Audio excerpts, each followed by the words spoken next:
So my dear students, next question 24th question है, 3 mark का question हमारे सामने और उसका फर्स्ट पार्ट, यहाँ पर दो पार्ट है, part A and part B.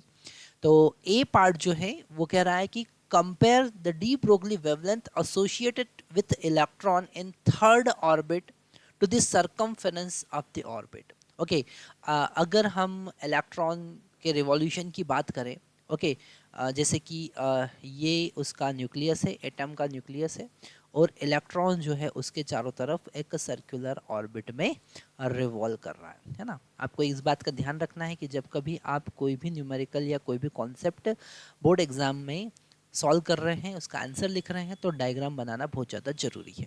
तो यहाँ पर ये इलेक्ट्रॉन जो है वो सर्कुलर ऑर्बिट में रिवॉल्व कर रहा है और इसका जो रेडियस है वो है r।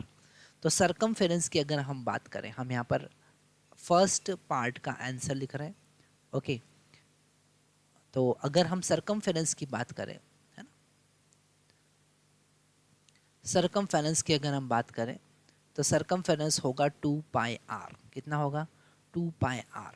और सरकमफेरेंस जब हम डी ब्रोगली वेवलेंथ की बात करते हैं तो यहाँ पर इलेक्ट्रॉन जो है वो एक मैटर वेव क्रिएट करता है। जब वो ऑर्बिट में रिवॉल्व करता है तो मैटर वेव क्रिएट करता है, और थर्ड ऑर्बिट में रिवॉल्व कर रहा है तो नंबर ऑफ लूप्स जो होंगे वो 3 होंगे, है ना। तो हम यहाँ पर circumference 2 pi r is equal to n into lambda लिखते हैं। ओके, अगर हम वेवलेंथ, ये डी ब्रोगली वेवलेंथ और सरकमफेरेंस, है ना, ये सरकमफेरेंस जिसे हम सी एफ से डिनोट कर रहे हैं is equal to 3 into lambda होगा। तो यहाँ पर अगर हम कंपेयर करें तो circumference is 3 times of the de Broglie wavelength. तो ये पॉइंट हम यहाँ पर लिख सकते हैं, circumference circumference is 3 times of de Broglie wavelength. Okay, de Broglie wavelength. Okay, तो यहाँ पर ये ए पार्ट का आंसर हुआ। अब हम बी पार्ट का आंसर लिखते हैं, आंसर ऑफ पार्ट बी।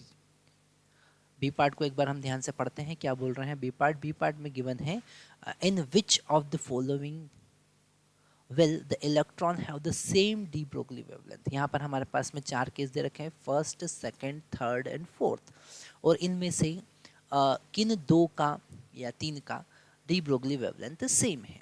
तो हम यहाँ पर चेक करते हैं। फर्स्ट की अगर हम बात करें तो हीलियम एटम, अगर हम डी ब्रोगली वेवलेंथ की बात करें तो लेमडा इज इक्वल टू होता है n to n into lambda is equal to 2 pi r होता है। ओके, और r is directly proportional to n square and inversely proportional to z, ये हमको पता है। ओके, जो रेडियस होता है ना, सर्कुलर ऑर्बिट का जो रेडियस होता है वो n के स्क्वायर के डायरेक्टली प्रोपोर्शनल होता है और z के इनवर्सली प्रोपोर्शनल होता है।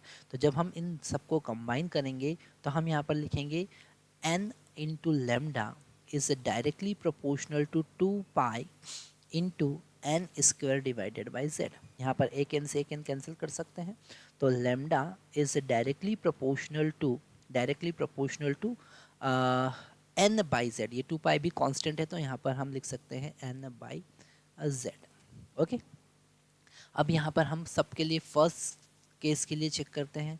तो this lambda is directly proportional to, यहाँ पर होगा थर्ड ऑर्बिट ऑफ हीलियम, है ना। तो थर्ड ऑर्बिट मतलब n का वैल्यू 3 हो गया और हीलियम मतलब कि 4। z का वैल्यू हीलियम के लिए कितना होगा? सॉरी 2 होगा, है ना। उसका मास 4 होता है और उसका एटॉमिक नंबर 2 होता है, तो 2, तो 3/2 आया। अब सेकेंड केस के लिए हम देखते हैं। सेकेंड केस के लिए, for second case fourth orbit of helium, तो हम यहाँ पर लेमडा इज प्रोपोर्शनल टू 4/2 होगा, है ना। तो ये इक्वल टू हो जाएगा 2। अगर हम थर्ड केस की बात करें तो वो बोल रहा है कि lithium, third orbit of lithium, और lithium lambda is directly proportional lithium का थर्ड ऑर्बिट मतलब n का वैल्यू 3 और z का वैल्यू भी 3, तो ये इक्वल टू 1 हो जाएगा, है ना। अगर हम फोर्थ वाले केस की बात करें तो वो कह रहा है कि sixth orbit of beryllium atom, तो यहाँ पर lambda is equal proportional to fifth orbit, sorry sixth orbit, मतलब कि यहाँ पर हम लिखेंगे उसका एटॉमिक नंबर n का वैल्यू यहाँ पर 6 हो गया, और z का वैल्यू बेरिलियम के लिए होता है 4, तो यहाँ पर हमारे पास में आया 3/2। तो हम यहाँ पर लिख सकते हैं, क्योंकि उन्होंने कहा है कि शो योर कैलकुलेशन, तो कैलकुलेशन हम यहाँ बता रहे हैं, है ना। फर्स्ट वाला और फोर्थ वाला का डी ब्रोगली वेवलेंथ सेम होगा, तो हम लिखेंगे for first case and fourth case, okay, de Broglie wavelength will be equal, okay, de Broglie wavelength are equal, are equal, है ना। तो इतना सब कुछ हमको यहाँ पर एक्सप्लेन करना रहेगा।